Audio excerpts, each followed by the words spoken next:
Welcome to all of you. बहुत बहुत स्वागत है आप सबका हमारे इस यूट्यूब चैनल पर। और आज की इस वीडियो में हम बात करेंगे एक बहुत ही बड़ी अपडेट के बारे में जो कि आ रही है सीधी पंचकूला से, जिसमें हरियाणा स्टाफ सिलेक्शन कमीशन का एक बड़ा ही मुद्दा चला हुआ था कि हरियाणा का जो सीईटी होने वाला है, जो भी अगले वर्ष अभी जनवरी में बोल रहे हैं कि वो होगा, उसके लिए पॉलिसी तैयार नहीं हो रही थी। उस पॉलिसी को लेकर के अभी भी मतभेद मनभेद चल रहे थे। एक बड़ी ही अपडेट इस खबर से निकल के सामने आई है कि कल एक अखबार में आज के जो अखबार में एक न्यूज़ आई है कि कल जो बैठक हुई थी उसमें हरियाणा स्टाफ सिलेक्शन कमीशन के जो ऑफिसर थे और जो सीएमओ ऑफिस के यानी चीफ मिनिस्टर ऑफिस के जो भी ऑफिसर थे उनके बीच में डिस्कशन हुआ था कि सीईटी पॉलिसी को लेकर कि इसमें कितने गुणा बच्चों को क्वालिफाई किया जाए या सीईटी जो प्री होगा वो क्वालिफाई किया जाए ताकि मेंस में कितने लोग बैठ पाए।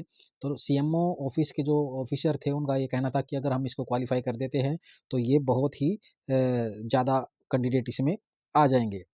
लेकिन वो नहीं चाहते कि बहुत सारे कैंडिडेट इसमें आए, इसलिए उन्होंने ये अपडेट दी है कि हम ज़्यादा से ज़्यादा इसमें ये क्वालिफाई नहीं करके इसमें ज़्यादा से ज़्यादा बच्चों को लेने का प्रयास करेंगे और फैसला ये हुआ है कि हम 8 गुना लेंगे। इसी बात पर सहमति हुई है। साथ ही हरियाणा स्टाफ सिलेक्शन कमीशन के जो ऑफिसर थे उन्होंने अवगत भी कराया है कि इसकी पॉलिसी की क्या-क्या समस्याएँ हो सकती है और इसमें अगर हम क्वालिफ़ाई नहीं करते हैं तो आगे किन-किन समस्याओं का सामना करना पड़ सकता है। इसी वीडियो में हम बात ये भी बताएँगे कि आपको अगर ये क्वालिफ़ाई नहीं हुआ है और 8 गुना पर सहमति अगर बनी है, अगर ये फाइनल हो जाता है तो भी इसमें केस बनने की गुंजाइश बनी ही रहेगी। वो कैसे बनी रहेगी आगे हम बात करेंगे इस वीडियो में। उससे पहले हम ये खबर देख लेते हैं कि मुख्य परीक्षा के लिए सीटी पास 8 गुना अभ्यर्थी बुलाने पर सहमति हुई है। इसमें आप देखोगे तो इसमें लिखा हुआ है कि सीटी पॉलिसी में संशोधन किया जा रहा है। हरियाणा सरकार के मुख्य लिखित परीक्षा के लिए सीटी में 8 गुना अभ्यर्थियों को बुलाने पर सहमति हो गई है। हालाँकि इस पर मुख्यमंत्री नायब सैनी की मोहर लगाना बाकी है। ये ज़रूरी नहीं है कि सीएम साहब की मोहर लगाना जो है एक फ़ॉर्मेलिटी, अगर ये है कह सकते हैं इसको, सिर्फ़ ये फ़ॉर्मेलिटी रहेगी कि जो वहाँ के ऑफ़िसर हैं उन्होंने इस बात पर मोहर लगा दी है, तो सीएम साहब भी उनके ही अनुसार लगभग यहाँ पे चलेंगे ज़रूर। तो अगली अगर हम बात करें, आगे इसमें दिया गया है कि इससे पहले सीटी 4 गुना अभ्यर्थियों को ही बुलाया जाता है, जैसे कि पहले हुआ था, जिसे लेकर अभ्यर्थियों में काफ़ी रोष रहा था। उन्होंने अनेक प्रकार के आंदोलन किए थे, चंडीगढ़ में भी जाकर के लोग बैठे थे। और सीईटी की परीक्षा में आर्थिक व सामाजिक जो नंबर दिए जाते थे वो अभी पिछली बार कोर्ट के केस हुआ था उसमें वो हटा दिए गए हैं। तो इस बार जो है आर्थिक और सामाजिक आधार पर कोई भी अतिरिक्त अंक नहीं दिए जाएँगे। और सूत्रों का ये दावा है कि शुरुआत में आयोग ने सीईटी को क्वालीफाई करने का ही सुझाव दिया था, लेकिन सीएमओ ने भीड़ अधिक होने का हवाला देते हुए इस सुझाव को खारिज कर दिया गया। बाद में 10 गुना अभ्यर्थी बुलाए जाने का भी फ़ॉर्मूला आया है, लेकिन अब 8 गुना अभ्यर्थी बुलाए जाने पर आयोग और सरकार दोनों सहमत है, लेकिन सीएम मुख्यमंत्री जो है इस पर अभी साइन होने बाकी है। जो भी ये अमेंडमेंट इसमें किया जाएगा और ये सीईटी अमेंडमेंट जैसे ही हो जाएगा तो जल्द से जल्द आपके एग्ज़ाम भी हो जाएँगे। लेकिन इसका एक बहुत बड़ा नुकसान भी हो सकता है आगे, क्योंकि अगर क्या फ़ायदा भई, अगर इतना पेपर ले लिया और पेपर लेने के बाद भी जो है जब मेंस का पेपर होगा फिर से अगर केस हो जाएँगे तो फिर से दोबारा से पूरा का पूरा प्रोग्रेस 4 साल तक खींच देंगे। फिर 2029 में जा कर के फिर वो भर्ती होगी, वरना ये लटकी रहेगी 3-4 साल। तो इसीलिए इसमें अभी से आवाज़ उठाने का फ़ायदा है ताकि आगे इस पर केस ना हो। क्या प्रॉब्लम आ सकती है वो मैं आपको बताता हूँ। ये देखिए दोस्तों कि कैसे केस हो सकता है इस पॉलिसी के ऊपर, वो मैं इस वीडियो में डिस्कस कर रहा हूँ। मान लेते हैं कि इसमें 2 कैंडिडेट जो है वो भाग लेते हैं। एक एससी कैंडिडेट है और दूसरा जो है जनरल कैंडिडेट है। एससी की जो सीट है, मान लेते हैं 10-20 पद जो है एससी के हैं और 200 पद जनरल के हैं।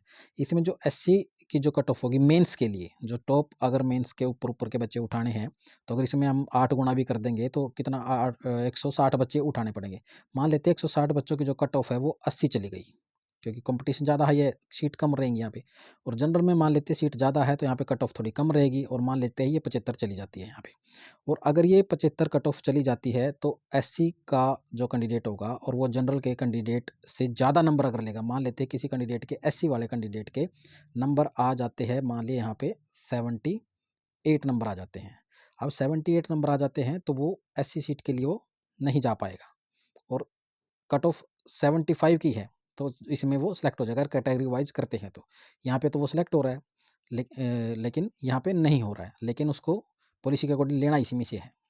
लेकिन जब ये बंदा जो है मेंस के लिए क्वालिफाई नहीं हो पाएगा एससी कैंडिडेट, तो वो केस करेगा कि एस जनरल व्यक्ति के मेरे से कम नंबर होने के बावजूद भी, मान लिया किसी के जो है 76 अगर नंबर है, 76 होने के बावजूद भी मेरे उससे ज़्यादा मेरे 78 है, एससी वाला कैंडिडेट अगर ऐसा बोलेगा कोर्ट में जाके, और कट ऑफ गई 80 पे, तो भी एससी वाले कैंडिडेट का यहाँ पे नहीं होगा और जनरल वाले कैंडिडेट का हो जाएगा। तो इस पॉलिसी को कोर्ट ने पहले ही नकारा हुआ है कि अगर एससी के व्यक्ति के, एससी के अभ्यर्थी के कम नंबर है और जनरल के उससे भी कम है, तो भी जनरल वाले का हो रहा है और एससी वाले का नहीं हो रहा है।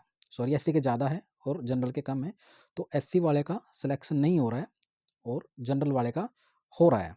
तो इस पे दोबारा से केस होने की पूरी संभावना बनी रहती है। तो ये दोबारा से केस हो सकता है।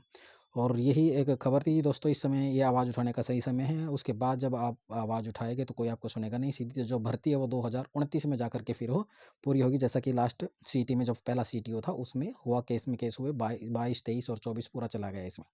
और अभी कुछ केस पर जो 20 ग्रुप है उन पे तो अभी भी तलवार लटकी हुई है।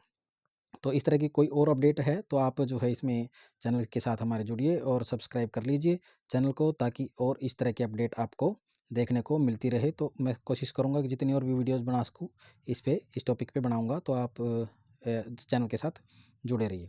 तो थैंक यू वेरी मच, आपने ये वीडियो यहाँ तक देखा तो इसके लिए हम आपका धन्यवाद करते हैं। Thank you.